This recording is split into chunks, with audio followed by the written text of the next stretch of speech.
Tiga jurnalis di Lebanon tewas akibat menjadi sasaran rudal Zionis Israel. Ironisnya pemirsa, para korban justru dituduh penjajah sebagai antek Hizbullah.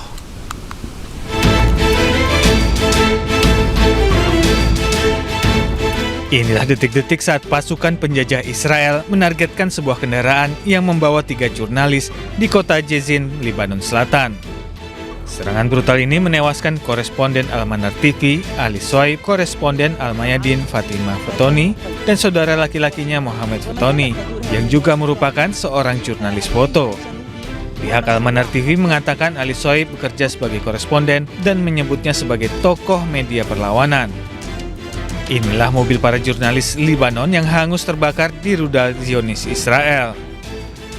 Tampak bercak darah di dekat barang-barang milik korban yang berserakan, termasuk rompi jurnalis yang rusak dan kartu identitas milik Fatimah Fotouni. Jaringan media Al-Mayadin telah mengkonfirmasi kematian jurnalisnya Fatimah Fotouni. Sementara itu, tentara penjajah Israel mengakui telah mengeksekusi jurnalis Ali Sohaib. Pihak Zionis berdalih korban merupakan anggota pasukan pejuang Radwan Hizbullah. Diketahui Israel telah melancarkan operasi darat dan udara di Lebanon terhadap Hizbullah. Operasi militer ini telah menewaskan lebih dari 1.142 warga sipil dan melukai 3.315 orang lainnya. Sementara itu, Presiden Lebanon, Joseph Aoun mengutuk serangan biadab yang membunuh tiga jurnalis.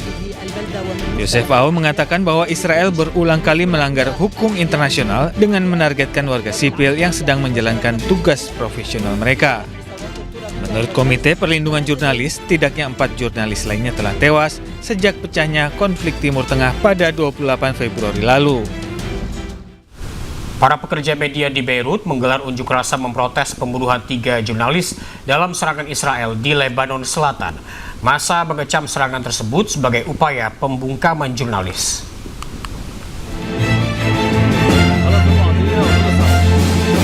Para pekerja media menggelar protes di Beirut pada hari Sabtu untuk mengecam pembunuhan 3 jurnalis dalam serangan Israel di Lebanon Selatan. Rekaman video menunjukkan para demonstran memegang foto-foto jurnalis yang tewas dan spanduk bertuliskan menargetkan jurnalis membungkam kebenaran dan menyerang jurnalis adalah kejahatan perang. Massa menggambarkan serangan itu sebagai upaya Israel untuk membungkam setiap suara yang bebas dan jujur. Elsie Mufrej, koordinator Serikat Pers Alternatif, menyerukan kepada Mahkamah Pidana Internasional untuk menyelidiki insiden tersebut. نقول اليوم انه هيدا الجرائم الاسرائيليه المتكرره يمكن بطلت غريبه علينا. اسرائيل صارت عم ترتكب جرائم بلا ما يرفلها جفن. اليوم سمعنا العدو عم يتبجح بقتل الشهيد علي شعيب وعم بيفتخر بهيدا الشيء. يعني هو عم يرتكب جريمه وعم بيقول بكل فخر انه هو ارتكب جريمه.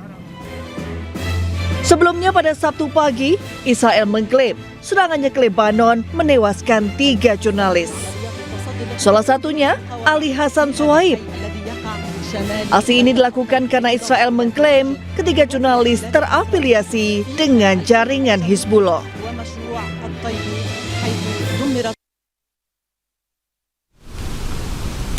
Serangan udara Zionis Israel di kota Saksakiyah, Lebanon menyebabkan seorang pejabat Dewan Kota dan keluarganya syahid. Petugas berusaha mengevakuasi tubuh korban di antara puing-puing bangunan.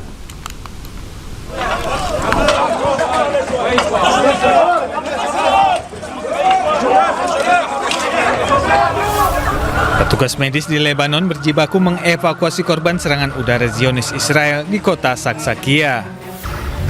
Selain menyebabkan korban dari warga sipil, serangan dari negara penjajah ini juga menyebabkan sejumlah bangunan di kota Saksakiyah, Lebanon Selatan hancur. Meski telah menewaskan 1.116 orang dan merusak sejumlah bangunan, serangan ilegal Zionis terhadap Lebanon terus berlanjut. Media Lebanon melaporkan bahwa serangan di kota Saksakiyah di distrik Sindon telah menyebabkan setidaknya 4 orang tewas dan 8 orang terluka. طبعا منزف شهيد هو عضو مجلس بلدي الأخ راغب يونس هو المستهدف هو وعائلته. لحد هلا هو تأكد استشهاده، بس الأولاد بعد مش متأكدين قديش عددهم بين 2 بين 4، ومنقول الله يرحمهم. هذا الطريق نحن اخترناه وهيك الله كاتب لنا. Sementara itu, Zionis Israel mengumumkan akan melanjutkan serangan yang bertujuan untuk membongkar infrastruktur pejuang Hizbullah di Beirut, Lebanon. Ratusan orang berduka saat 2 bersaudara di Gaza syahid setelah ditembak tentara Zionis Israel ketika sedang berada di rumahnya.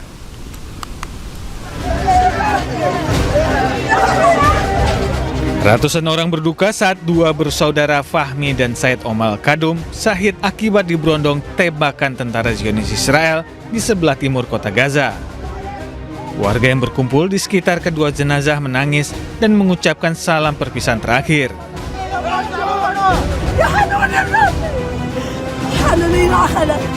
Mereka juga mendoakan korban serta menggendong jenazah di pundak mereka selama prosesi pemakaman. Menurut para korban, para martir tinggal di sebuah bengkel di seberang stasiun Al-Sawa. في قلب الصناعة قبل طرمبة الشوة في صناعة قاعدين في قلبها نازحين في قلبها بقوا نازحين هم. Menurut laporan lainnya, kedua bersaudara ini syahid setelah militer penjajah Israel melepaskan tembakan ke rumah-rumah di daerah Al-Sama di Kota Tua. Sementara itu, tentara Israel menolak memberikan komentar terkait tuduhan pembunuhan ini.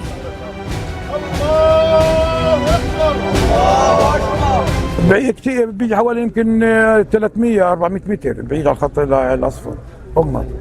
بعاد عن الخط الاصفر. بعدين في يعني ناس، يعني في قدامهم ناس وفي وراهم ناس هم. Sejak 7 Oktober 2023, militer penjajah Israel telah membantai 72.000 warga sipil di Gaza dan melukai 171.000 penduduk lainnya. Beragam cara penjajah Israel untuk mengusir warga Palestina dari rumahnya di tepi barat. Salah satunya dengan memerintahkan pengadilan untuk mengeluarkan surat pembongkaran.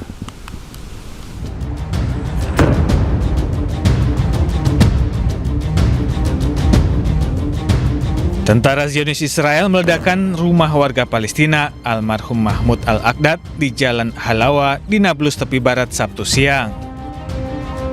Pembongkaran ini terjadi beberapa bulan setelah Mahmud Al-Aqdad syahid setelah kendaraannya ditembaki pasukan penjajah Israel pada 28 September 2025 lalu. Emad Al-Aqdad, kerabat korban, mengatakan rumah itu menampung 5 keluarga. Ia mengutuk perintah pembongkaran tersebut karena mereka telah mencoba mengajukan banding namun tidak dihiraukan pemerintah Zionis. شعب صابر احنا بأرضه احنا وبص شعبه والعالم كلها عارفة قضيتنا بايش ينجحوا. هذه سياسة فاشلة انك تيجي تهد بيت انت بنص سكانه وبنص حارته وتيجي تمحي تاريخه وتمحي آثاره. Direktur Layanan Ambulans untuk Palang Merah Palestina di Nablus, Ahmed Ahmad, mengatakan bahwa penghuni rumah tersebut telah diteror setelah terbitnya keputusan sepihak tentang pembongkaran. Petugas Palang Merah Palestina berusaha mengevakuasi sejumlah orang yang diantaranya adalah lanjut usia, anak-anak, dan perempuan. اقتحام محافظة نابلس بمنطقة خلف العمودة وشارع حلاوة منتصف هذه الليلة. تم محاصرة منزل عقاد الذي تم تبليغهم بهدمه منذ فترة. عملنا على إخلاء العديد من الأسر بمجاورة البيت الذي تم هدمه. كان هناك عدد كبير من رجال السن، من الأطفال، من النساء. كانت هناك عمليات كبيرة في إعاقة عمل الطواقم الطبية، لكن بحمد الله تم توزيع المتطوعين في هذه المنطقة وإخلاء جميع الأسر المحيطة للمنزل وإخلاءهم إلى مسجد قريب من هذه المنطقة. Menurut Kementerian Kesehatan Palestina, sejak 7 Oktober 2023, lebih dari 759 warga Palestina telah syahid akibat serangan pasukan atau pemukim Israel di tepi barat. Pemirsa, pengemudi asal Prancis berbondong-bondong ke Spanyol untuk membeli BBM. Sementara para sopir taksi di Paris khawatir akan penutupan usaha karena melonjaknya harga bahan bakar.